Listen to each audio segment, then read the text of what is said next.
Even if Congress comes up with a law that says he can't, well, that's unconstitutional. And Marbury versus Madison, 1803, 220 years ago, says if Congress passes an unconstitutional act, it is null and void.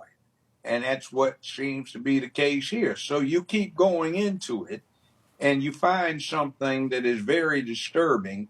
Individuals belonging to a party are going to do the equivalent of a child in elementary school throwing something at another child and then running to the teacher and saying, teacher, he's going to hit me. You just wait until you go, my mommy picks me up. You won't be able to catch me. Nah, nah, nah. See, that's what it looks like. And the idea that three individuals are going to, or three little entities are going to deprive the American public of who they want to vote for is absolutely disturbing. Let's say it looks like the National Socialist Workers Party. Yeah. Now, if you're not familiar with that, the acronym for National Socialist Workers Party is Nazi, N-A-Z-I. And we remember Adolf and Heinrich and all those guys. Amazing. And Let me what happened? Let me ask this. Do you think they're going to put him in prison? There's no way this should stand on appeal.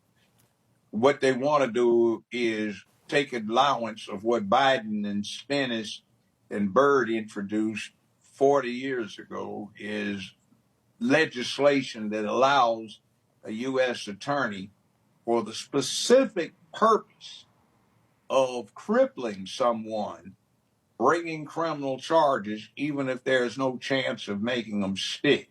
This is what I said was happening when they started the prosecution of Dr. Bill Cosby. I said, this is so far on the wrong side of the Fifth Amendment, there's no way it would stand.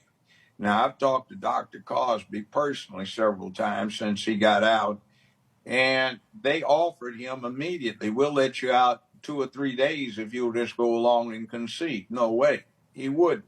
And the bottom line is you can't violate the Fifth Amendment by saying one DA says we're not going to prosecute. Okay, so now he doesn't have any protection against being required in a civil matter to answer interrogatories.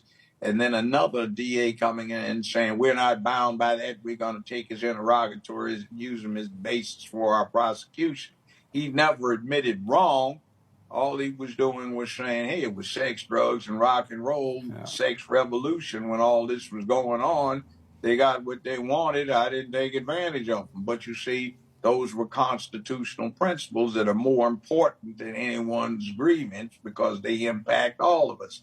That's what's scary about this whole thing. Amazing.